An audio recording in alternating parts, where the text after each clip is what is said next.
और इस बीच war zone से एक और बड़ी खबर, पोक्रोवस्क के करीब भीषण जंग की शुरुआत।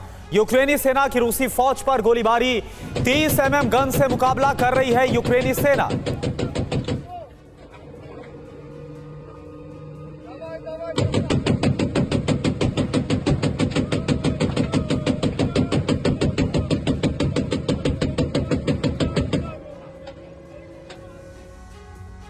अमेरिकी विदेश मंत्री के कीव दौरे से पूरे यूरोप पर परमाणु खतरा मंडराने लगा है। नेटो देश रूस पर लॉन्ग रेंज मिसाइल के लिए सहमत हो गए। माना यह जा रहा है कि यूक्रेन को रूस पर लंबी दूरी के हमलों की इजाजत दे दी गई है। नेटो के इस प्लान के बाद पहली बार रूस के राष्ट्रपति व्लादिमीर पुतिन ने एटमी युद्ध की धमकी जारी कर दी है और इसके साथ ही ब्रिटेन के करीब परमाणु शक्ति का प्रदर्शन भी किया गया है। क्रेमलिन से चेतावनी जारी हो चुकी है कि अगर रूसी धरती पर नेटो देशों के हथियार बरसे तो परिणाम विश्व विनाशक हो सकता है। 11 और 12 सितंबर को यूक्रेन की राजधानी कीव में जो बंधन हुआ उसमें निश्चित हो चुका है कि युद्ध अब रूस की धरती पर लड़ा जाएगा।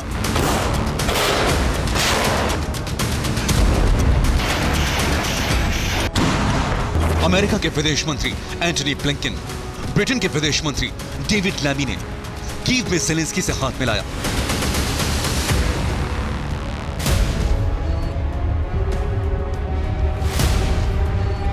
और उसी के साथ तय हो गया कि नेटो देश रूस पर हमलों के लिए यूक्रेन को हरी झंडी दे रहे हैं।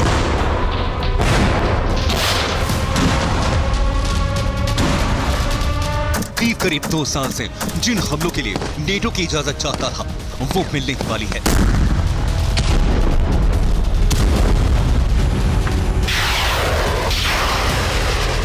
अमेरिकन मीडिया की रिपोर्ट है कि बाइडेन प्रशासन कीव के लॉन्ग रेंज हमलों से प्रतिबंध हटाने जा रहा है। कीव और वॉशिंगटन के बीच इस पर विस्तार से चर्चा हो चुकी है।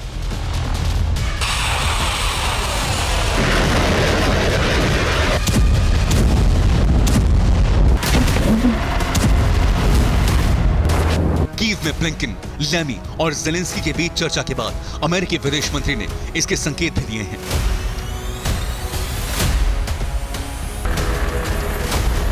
यूक्रेन की जीत का मतलब साफ है कि अब रूस पर हमले किए जाएंगे। यूक्रेन से रूसी सेना को खदेड़ने के लिए रूस के शहरों को निशाना बनाया जाएगा।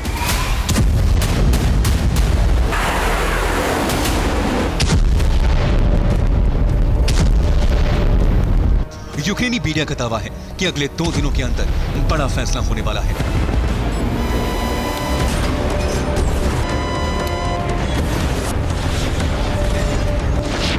रिपोर्ट्स के मुताबिक यूक्रेन को बाइडेन प्रशासन ने लॉन्ग रेंज हमलों की इजाजत दे दी है। बाइडेन सरकार के फैसले को सार्वजनिक नहीं किया गया है। अगले 2 दिन में बाइडेन और ज़ेलेंस्की की मुलाकात होने वाली है। अमेरिका ने यूक्रेन से रूस के टारगेट की हिट लिस्ट मांगी है। ज़ेलेंस्की खुद ये हिट लिस्ट बाइडेन को सौंपने वाले हैं।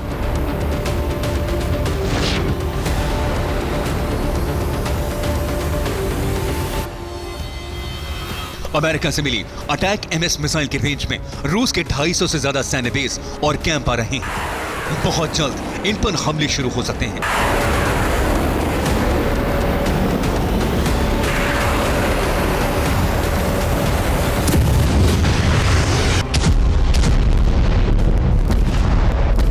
कीव में हुए इस घटनाक्रम के बाद रूस अलर्ट पर है और क्रेमलिन ने यूरोप और अमेरिका को चेतावनी जारी कर दी है।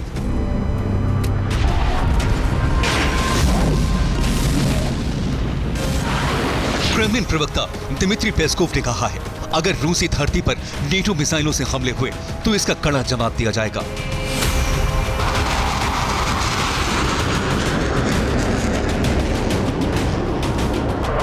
अमेरिका के इस फैसले पर खुद अमेरिकी रक्षा विशेषज्ञ भी महासंग्राम की चेतावनी दे रहे हैं।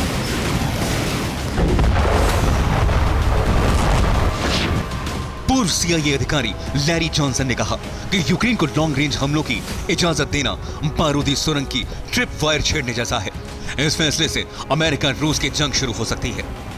क्रेमलिन के पूर्व सलाहकार सर्गेई कारगानोव ने कहा है कि दुश्मन को एहसास कराने का समय आ गया है कि रूस परमाणु हमला कर सकता है।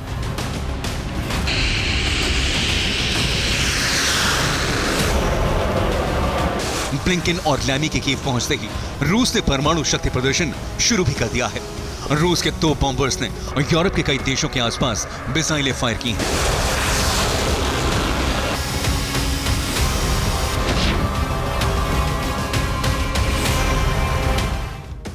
रूस के 2 Tu-160 न्यूक्लियर बॉम्बर्स ने बैरेंट्स और नॉर्वेजियन सागर के ऊपर उड़ान भरी। इनके निशाने पर यूरोप के नॉर्वे, स्वीडन, फिनलैंड और यूके थे।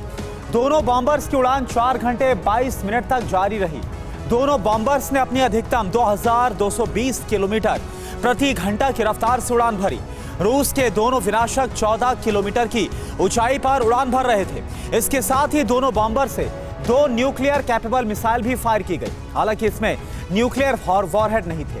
रूस का Tu-160 धरती का सबसे तेज रफ्तार से उड़ने वाला बॉम्बर है। Tu-160 न्यूक्लियर बॉम्बर को व्हाइट स्वान कोड नेम भी दिया गया है।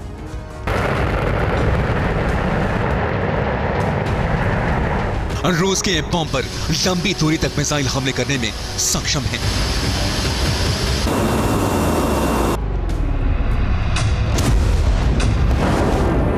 और अपने सबसे एडवांस बॉम्बर्स उड़ाकर रूस ने अमेरिका और यूरोप को अंतिम चेतावनी जारी कर दी है।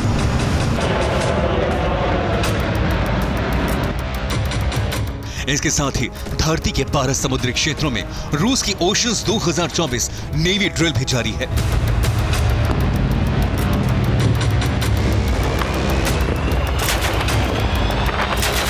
रूस इस ड्रिल में सबमरीन हंटिंग मिसाइलें भी फायर कर रहा है।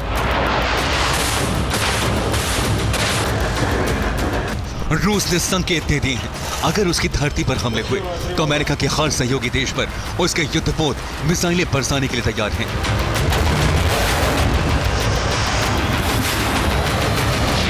अमेरिका यूक्रेन से प्रतिबंध हटाने का फैसला ले चुका है और पुतिन यूरोप और अमेरिका पर ऐसे प्रतिबंध लगाने पर विचार कर रहे हैं जिससे इन देशों को बड़ा झटका लगना तय है।